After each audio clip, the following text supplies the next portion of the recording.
इलाज है या नहीं है। इलाज तो अभी तक सर्दी जुकाम का भी नहीं है, सर्दी जुकाम की भी कोई वैक्सीन नहीं है। क्या हम उससे डरते हैं? नहीं डरते हैं। क्यों? क्योंकि ज्यादा लोग नहीं मरते हैं। तो सबसे पहले डेथ रेट कैलकुलेट करते हैं कि एग्जैक्टली कितना है। कितने टेस्ट हुए? 40 लाख टेस्ट हुए, उसमें से 2 लाख लोगों को हुआ, तो नियर अबाउट एवरेज कितनी आई? 5% की। अगर यही हमने 4 करोड़ टेस्ट करे होते तो कितने डिटेक्ट हो गए होते अब तक? 20 लाख हो जाते। 40 करोड़ करे होते तो कितने हो जाते? 2 करोड़ हो जाते। टोटल अगर कर लिए होते हमने टेस्ट 130 करोड़ का, तो कितना नंबर निकल करके आ जाता? Near about 5 crore. इसका मतलब 5 करोड़ लोगों को या तो आज की डेट में है या हो चुका है।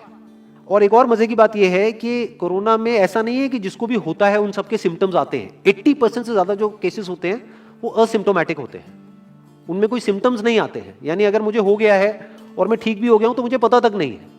वो तब मुझे पता लगेगा अगर मैं अपने टेस्ट कराऊंगा जिसको एंटीबॉडी टेस्ट बोलते हैं, और मेरी बॉडी में एंटीबॉडीज मिलेंगी, तब मैं कह सकता हूं कि हाँ मेरे को था और वो ठीक हो गया है। तो अभी अगर हम बेसिक सी कैलकुलेशन करें तो 5 करोड़ निकल करके आ रहा है नंबर। उसमें से डेथ कितनी हुई है? 5,800। तो 5 करोड़ में से 5,800 डेथ हुई है। पहले तो इसको कैलकुलेशन को हमको ठीक करना है। डेथ को अंडर रिपोर्ट करने का कोई तरीका नहीं है, बल्कि ओवर रिपोर्ट किया जा सकता है। ओवर रिपोर्ट कैसे? फॉर एग्जांपल आपकी बॉडी में टेस्ट हुआ, आपकी बॉडी में मिला कोरोना वायरस, लेकिन आपके अंदर पहले ही बहुत सारी प्रॉब्लम्स चली रही थी, तब भी आपकी किसी ना किसी वजह से डेथ होने ही वाली थी। बट क्योंकि ये कोरोना आया आपकी बॉडी में, इस वजह से आपकी डेथ हो गई, तो ये ट्रिगर कर गया। तो ये जो 5800 का नंबर है, ये इससे कम तो हो सकता है, इससे ज्यादा होने के चांसेस बहुत कम है। बट एक बार को हम मान लेते हैं कि इतना ही है नंबर, ना कम है ना ज्यादा है, तो कितनी परसेंटेज निकल करके आई? 5 करोड़ में से अगर 5800 डेथ्स हुई हैं तो क्या परसेंटेज निकल करके आई? Near about 0.01%। ये उससे बहुत कम है जितनी डेथ्स हमारे यहां पे होती हैं रोड एक्सीडेंट की वजह से। हर साल की अगर हम एक कैलकुलेशन देखें तो 1.5 लाख से ज्यादा डेथ हो जाती है इंडिया में रोड एक्सीडेंट्स की वजह से। हर 4 मिनट में एक डेथ होती है रोड एक्सीडेंट की वजह से। और अगर अभी आप देखोगे सड़कों पे एक बहुत ही फनी चीज नजर आ रही है। 2 व्हीलर पे जा रहे हैं, मास्क सबने लगाए हुए हैं, कभी भी नोट करना इस चीज को। हेलमेट नहीं पहने हुए, हेलमेट बहुत कम लोगों ने पहने हुए हैं। इससे हमको क्या समझ आ रहा है? क्या ये समझदारी है, बेवकूफी है? क्योंकि हेलमेट ना लगाने की वजह से उनके मरने के चांसेस उससे बहुत ज्यादा है, कई गुना ज्यादा है जितना कि कोरोना से मरने के उनके चांसेस है। तो ये डर है जो चारों तरफ फैल रहा है, और मीडिया डर को और बढ़ाता चला जा रहा है। और क्योंकि सही इंफॉर्मेशन किसी के भी पास में नहीं है, या सही कैलकुलेशन किसी के पास में नहीं है, ये जो अभी हम कर रहे हैं इसको मैथमेटिकल मॉडलिंग बोलते हैं। यानी एक डेटा को देख करके एक मॉडलिंग करी जाए और फिर समझा जाए कि एक्चुअल में जो सही डेटा है वो क्या है। ये नहीं कि लिमिटेड डेटा के बेस पे हम कोई भी कंक्लूजन ड्रॉ कर लें और उसके बेस पे डरते रहें। तो अगर इसका डेथ रेट 0.01% है तो हम सब इतना डर क्यों रहे हैं? क्या कुछ और है जिससे हमको डरना चाहिए, जिससे हम नहीं डर रहे हैं, जिसके बारे में कोई बात नहीं कर रहा है, जो इससे लाख गुना ज्यादा भयानक है?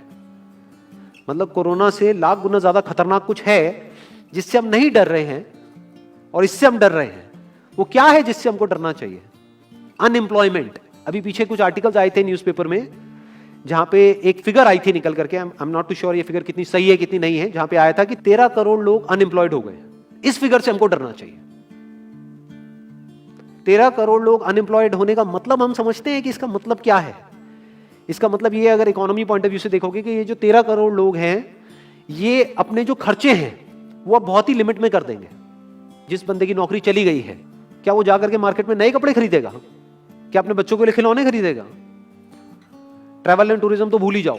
ऐसी और हजारों इंडस्ट्रीज हैं जिनकी धज्जियां उड़ जाएंगी क्योंकि डिमांड कम हो जाएगी ओवरऑल इकोनॉमी के लेवल पे।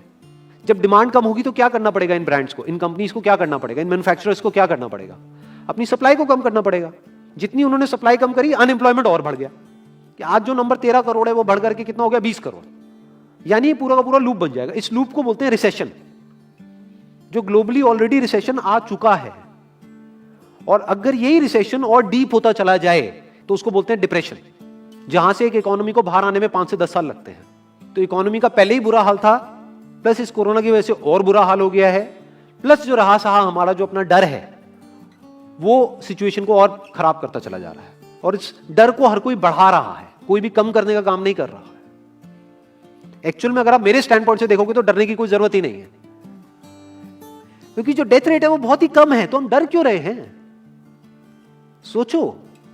बस इसलिए कि डेथ नहीं होनी चाहिए। अगर यही हमारा ऑब्जेक्टिव है कि डेथ नहीं होनी चाहिए, मतलब हम कहते हैं कि किसी की डेथ नहीं होनी चाहिए, तो फिर तो लॉकडाउन परमानेंट हो जाना चाहिए, सड़कों पे निकलना ही नहीं चाहिए, क्योंकि सीधा सीधा 1.5 लाख डेथ बचेंगी। 1.5 लाख लोग जो हर साल एक्सीडेंट में मरते हैं, उनको हम बचा सकते हैं ना, उनकी लाइफ बच जाएगी। परमानेंट कर दो लॉकडाउन को। कैसा है आइडिया? ये बिल्कुल ऐसा है जैसे मैंने एक आदमी की एक कहानी सुनी थी, उसके घर में एक चूहा घुस गया, तो उस चूहे को उसने पकड़ने की बड़ी कोशिश करी, लेकिन वो चूहे को नहीं पकड़ पाया। तो एंड में उसने क्या किया, घर पे आग लगा दी, अपने घर में आग लगा दी। उसके बाद भी चूहा तो बच करके निकल गया, घर चला गया, घर जल गया। यही हालत है इसकी, कोरोना की। इस डर को हमको खत्म करना पड़ेगा, तब जाकर के इस प्रॉब्लम का एक्चुअल में सॉल्यूशन निकलेगा, जो रियल प्रॉब्लम है। और रियल प्रॉब्लम कोरोना नहीं है। रियल प्रॉब्लम क्या है? हमारी जो इकोनॉमी है। रियल प्रॉब्लम क्या है? अनएम्प्लॉयमेंट। तो इस वीडियो के थ्रू मैं अपनी एक हम्बल रिकमेंडेशन देना चाहूंगा गवर्नमेंट ऑफ इंडिया को, या जो भी लोग एक पर्टिकुलर पोजीशन पे हैं उन लोगों को, कि हमको टेस्ट करने कम करने हैं, टेस्ट बढ़ाने नहीं है। अभी हम गलती क्या कर रहे हैं? टेस्ट बढ़ाते चले जा रहे हैं, जिसकी वजह से केसेस बढ़ते चले जा रहे हैं, जिसकी वजह से डर बढ़ता चला जा रहा है। गवर्नमेंट क्या एक क्राइटेरिया नहीं बना सकती कि जो क्रिटिकल केसेस है बस उन्हीं का टेस्ट करो, क्योंकि उन्हीं को हॉस्पिटल में एडमिट करने की जरूरत है, तो उन्हीं का टेस्ट होना चाहिए ना। जो वैसे ही ठीक हो रहे हैं, अपने आप ही ठीक हो रहे हैं, जिनको माइनर सिम्टम्स हैं और वो खुद ही ठीक हो रहे हैं, उनका टेस्ट करने की क्या जरूरत है? उससे तो पैनिक और बढ़ेगा। और अगर टेस्ट कर भी दिया तो हम करने क्या वाले हैं? उनको क्या हॉस्पिटल में एडमिट करने वाले हैं? नहीं, घर पे क्वारंटाइन करने वाले हैं। अभी जो क्वारंटाइन वाला फंडा है, ये भी जब बेस छोटा होता है तब तो काम करता है, जब करोड़ों में हो जाता है तब काम नहीं करता है। मैं अगर एग्जांपल से समझाने की कोशिश करूं, जो मेरी थॉट प्रोसेस है उसको इमेजिन करो। एक ऐसी सिचुएशन है कि हम एक घर में है और चारों तरफ से बाढ़ आई हुई है, और ये जो घर है हमारा वो ऐसा है, इसको इमेजिन करो, जहां पे हजारों दरवाजे हैं। तो हम क्या करें, इसमें से एक दरवाजे को पकड़ लें और उसी को पक्का करते चले जाएं। ये है क्वारंटीन, और बाकी के हजारों खुले पड़े हैं। एक को हम पक्का करते चले जा रहे हैं, क्योंकि यहां से पानी अंदर नहीं आना चाहिए। इंडिया की पॉपुलेशन क्या है? 130 करोड़। टेस्ट कितने हुए हैं अभी तक? 40 लाख। दिल्ली के कितने हो रहे हैं? 1 लाख। महीने के कितने हुए? 30 लाख। साल के कितने हुए? 3 करोड़ 60 लाख। तो यानी कि अगर हमको सबका टेस्ट करना है तो कितने साल लगेंगे? 36 साल। तो जब हमको दिख रहा है साफ साफ कि हम सबका टेस्ट कर ही नहीं सकते, तो हम टेस्ट क्यों बढ़ाते चले जा रहे हैं? या तो सबका टेस्ट करो और सब में से सबको देख करके सबको क्वारंटाइन कर दो। ये बिल्कुल ऐसा हुआ कि वो जो घर है जिसकी मैंने अभी बात करी, या तो उसको हर तरफ से सिक्योर करो कि अगर उसके 1000 दरवाजे हैं तो एक को बंद मत करो, सारे बंद कर दो। तब आप कह सकते हो कि यहां पानी अंदर नहीं आएगा, कि हमने 130 करोड़ लोगों का टेस्ट कर लिया है, उसमें से केसेस निकल गए हैं 6 करोड़, और 6 करोड़ को हमने क्वारंटीन कर दिया है। अब ये आगे नहीं फैलेगा, अब 6 करोड़ से 10 करोड़ पे नहीं जाएगा। बट हमने टेस्ट ही करे 40 लाख, जिसमें से केसेस आए 2 लाख। अगर इन 2 लाख को हमने क्वारंटीन कर भी दिया तो बाकी करोड़ों लोग तो बाहर घूम रहे हैं ना। तो उससे होगा क्या? तो अब हमको समझ जाना चाहिए कि इसको रोकने का कोई तरीका नहीं है। तो अब इसका प्रैक्टिकल सॉल्यूशन क्या है? गवर्नमेंट की तरफ से हमको सिर्फ ये इंफॉर्मेशन चाहिए कि भैया अभी कितने बेड्स ऑक्यूपाइड हैं आपके स्टेट में, और अभी कितने और आपने अरेंजमेंट कर रखा है, और कितने और कर सकते हो। अब वो बेड चाहे किसी हॉस्पिटल में हो चाहे किसी होटल में हो। और प्लस ये इंफॉर्मेशन क्यों नहीं जा रही लोगों के पास में कि इतना डरने की जरूरत नहीं है जितना आप डर रहे हो। हाँ ठीक है, प्रिकॉशंस लो, सेफ्टी मेजर्स लो, सोशल डिस्टेंसिंग को मेंटेन करो, लेकिन इतना डरने की जरूरत नहीं है जितना आप लोग डर गए हो, क्योंकि डेथ रेट कम है। ये इंफॉर्मेशन जानी चाहिए अब लोगों के पास में, वक्त आ चुका है। अगर ये नहीं गई तो प्रॉब्लम सॉल्व नहीं होने वाली इकोनॉमी के लेवल पे। कॉन्फिडेंस खत्म हो चुका है, रियलिटी को हमको पहले समझना होगा। अभी प्रॉब्लम क्या हो रही है? हम कह रहे हैं कि हाँ कंस्ट्रक्शन एक्टिविटीज अलाउड है। गवर्नमेंट को क्या लग रहा है? अलाउड बोल करके सारी प्रॉब्लम सॉल्व हो जाएगी। अलाउड तो हो गई, बट मेरे जो फ्रेंड्स हैं जो कंस्ट्रक्शन इंडस्ट्री में हैं, वो बता रहे हैं कि लेबर ही नहीं है, लेबर सारी अपने गांव चली गई है। तो अब कौन कंस्ट्रक्शन करेगा वहां पे? अब ये लेबर चली तो गई है, इसको वापस कैसे बुलाओगे? मीडिया में अगर रोज ये दिखेगा कि केसेस बढ़ रहे हैं, केसेस बढ़ रहे हैं, केसेस बढ़ रहे हैं, वापस आएंगे वो लोग? 1 से लाख नहीं आएंगे। तो उनको मीडिया में क्या दिखना चाहिए, न्यूज में क्या दिखना चाहिए? कि अब ये प्रॉब्लम सॉल्व हो रही है। तो लोगों के अंदर का डर निकलना चाहिए। यानी जो भी मैंने अभी तक कहा, अगर मैं उसको सम अप करूं तो वो क्या है प्रैक्टिकली, अगर पॉइंटर्स में सॉल्यूशन देखा जाए। नंबर 1 मोस्ट इंपॉर्टेंट, टेस्ट धीरे धीरे हमको कम करने हैं, बढ़ाने नहीं है। दिन के 1 लाख टेस्ट हो रहे हैं, मैं ये नहीं कह रहा कि एकदम से 10,000 कर दो, 1 लाख के 90,000 कर दो, एटलीस्ट बढ़ाओ मत। समझ गए? 1 लाख के 1.5 लाख टेस्ट मत करो दिन के, 2 लाख मत करो, क्योंकि तब भी 36 साल लगेंगे पूरा करने में। अगर आपने स्पीड डबल भी कर दी तब भी 18 साल लगेंगे। 18 साल तक तो पता नहीं ये बीमारी कहां होगी, किसी को याद तक नहीं होगा।